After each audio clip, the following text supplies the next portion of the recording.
탈출기가 시작되는 시점에서 히브리인들은 하느님 백성이 되기 위해서 숫자적으로는 이미 충분한 조건을 갖추었습니다. 문제는 오랜 기간 이집트의 노예로 살아왔던 이 히브리 천민들을 하느님 백성으로 어떻게 변모시킬 것인가 하는 것이 탈출기의 관건이었습니다. 왜냐하면 당시 히브리 백성들은 자신들의 이름처럼 오합지졸 상태였으니까요. 1차적으로는 이스라엘 민족을 가리키는 히브리라는 말은 일반적으로는 당시의 천민을 지칭하는 용어였습니다. 자, 도대체 어디서부터 무엇을 또 어떻게 시작해야 할지 가늠조차 되지 않는 이 중차대하고 어려운 일을 하느님께서는 모세에게 맡기실 작정으로 그를 이집트 왕궁에서부터 준비시킨 것입니다. 탈출기의 지리적인 동선은 의외로 단순합니다. 이집트와 시나이산을 그냥 2번 왔다 갔다 하는 게 전부인데요. 하지만 그 동선의 의미에 있어서는 첫 번째와 두 번째는 큰 차이가 있습니다. 첫 번째는 모세의 개인적인 탈출이었고 당시의 상황은 참담했습니다. 하지만 두 번째는 우리가 아는 그 출애굽, 하느님 백성들의 집단적인 탈출이었고 영광과 승리의 탈출이었죠. 결과만 놓고 보면 모세의 첫 번째 탈출길은 마치 백성들과 함께하게 될 두 번째 탈출길에 대비한 예행 연습처럼 보이기도 합니다. 모세 본인은 당시에는 미처 몰랐겠지만요. 그 중에서 첫 번째 이야기입니다. 이집트에서 왕자처럼 살던 모세가 40살이 되었을 즈음 동족을 억압하는 한 이집트인을 우연히 목격하고 주도 면밀하게 다가가 그를 살해합니다. 하지만 결국 그것이 들통나면서 모세는 도망치듯이 이집트를 빠져나와야 했습니다. 아무리 의협심에서 나온 행동이었다 하더라도 살인은 살인이었던 것이죠.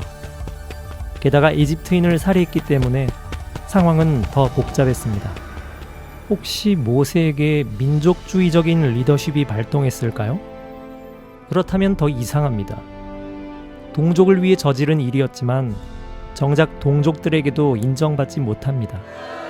살인을 폭로한 것은 히브리인이었으니까요. 자, 이 문제는 하느님의 눈으로 봐야지 이해가 됩니다.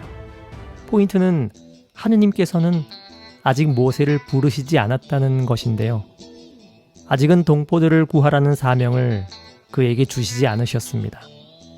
하느님이 보시기에 아직 모세 때가 아니었습니다. 인간적으로 보면 동포들을 사랑하는 마음이 가득하고 게다가 권력의 심장부에 있었던 당시 모세라면 출애굽하기에는 가장 좋은 타이밍이었을 텐데요. 왜 그때가 아니었을까요? 이랬든 저랬든 왕자의 신분이라는 자신이 가진 세상 권력을 이용해서 더군다나 똑같은 폭력적인 방법으로 동족들을 구하려고 했던 모세의 행동은 결코 하느님이 원하시는 방식이 아니었겠죠. 자, 누군가가 하느님의 일을 한다고 하면서 정작 하느님을 배제하고 자신을 드러낸다면 그것은 하느님의 지위까지 오르려고 했던 아담의 교만과 본질적으로 크게 다르지 않습니다. 그렇다면 하느님 보시기에 모세는 아직 더 많은 단련이 필요했을 겁니다. 스스로의 힘과 한 줌의 권력으로는 결코 하느님의 뜻을 이루지 못한다는 깨달음을 얻기까지는요. 어쩌면 하느님께서는 아브라함을 우상의 도시 우르에서 먼저 빼내신 것처럼 모세 역시 우상 숭배 땅 이집트에서부터 미리 빼내신 것일지도 모르죠. 아무튼 모세가 이집트를 도망쳐 나와서 맹수와 독사가 우글거리는 미디안 광야에서 양을 치며 보냈던 40년의 시간은 보석과 깨달음의 시간이었을 겁니다. 한순간에 나락으로 떨어져 버린 당시 자신의 처지가 얼마나 처량했을까요? 하지만 거기서 아내 시보라를 만나 결혼도 하면서 모세는 이제 화려했지만 아팠던 지난 과거는 잊고 초라하지만 자유로운 40년을 살게 됩니다. 자, 이집트 제국의 왕자에서 광야의 양치기라면 성경 전체를 훑어봐도 인생 반전의 스케일이 가장 큰 인물이 모세가 아닐까요?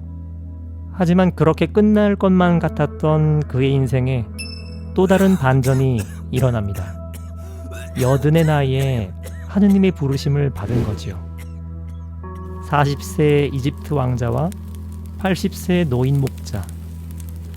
하느님께서 선택하신 것은 후자였습니다. 젊고 권력이 있었지만 회기와 혈기만 가득했던 전자가 아니라 비록 가진 것 없는 노구의 신세였지만 겸손과 지혜가 가득했던 후자였습니다. 이것이 하느님이 일하시는 방식입니다. 이제 하느님께 시선을 돌려볼까요?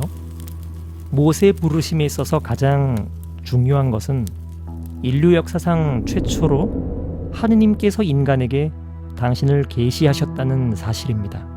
바로 창조주 하느님의 이름이 여기서 드러나는데요. 그분의 이름은 바로 이 네 글자 안에 담겨 있습니다. 하지만 하느님의 이름을 함부로 부르지 않으려는 히브리 문화의 특징 때문에 모음이 없이 자음만 남겨진 이 네 글자를 도대체 어떻게 발음하는지는 아직도 논란이 분분합니다. 다만 가톨릭 교회는 이를 야훼라고 부르고 개신교는 여호와라고 부르고 있지요. 하지만 그것보다 중요한 것은 이름에 담겨진 의미겠죠.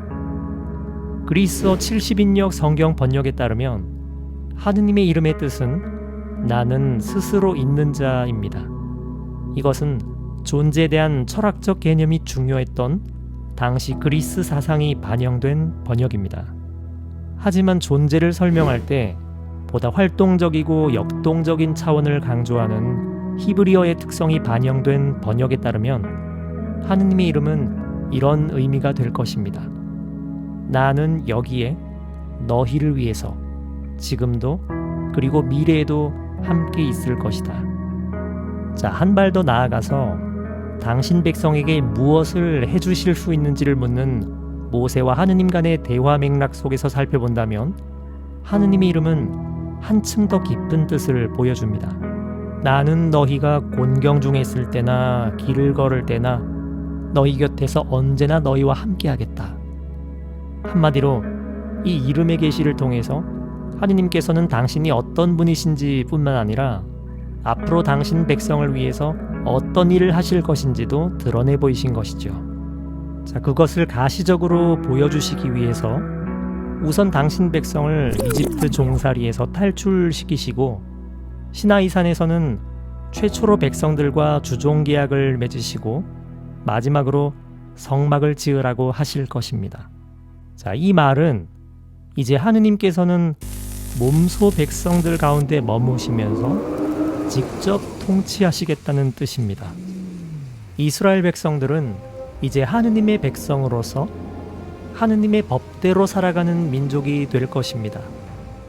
시나이산의 한 떨기나무에서 일어난 이 사건은 탈출기뿐만 아니라 앞으로 전개될 구세사의 흐름을 알려주는 중요한 분기점입니다. 모세는 하느님의 백성들과 함께 바로 이곳으로 되돌아올 것입니다. 성경의 이야기 흐름은 이제 하느님 나라의 국민 만들기 프로젝트에 이어서 하느님 나라의 법 만들기 프로젝트에 초점이 맞춰질 것입니다. 산전수전 공중전까지 다 겪은 겸손한 목자 모세가 그 사명을 맡았습니다. 이제 모세는 40년 전 자신이 도망쳐 나온 이집트로 되돌아갑니다. 그때는 어설프게 세상 권력의 칼을 휘두르다 오히려 자신을 내리치는 우를 범했지만 이제 그는 하느님 권능의 지팡이를 휘두를 것입니다. 자신이 아닌 오직 하느님의 영광을 위해, 고통받는 하느님의 백성을 위해 세상 권력을 내리칠 것입니다.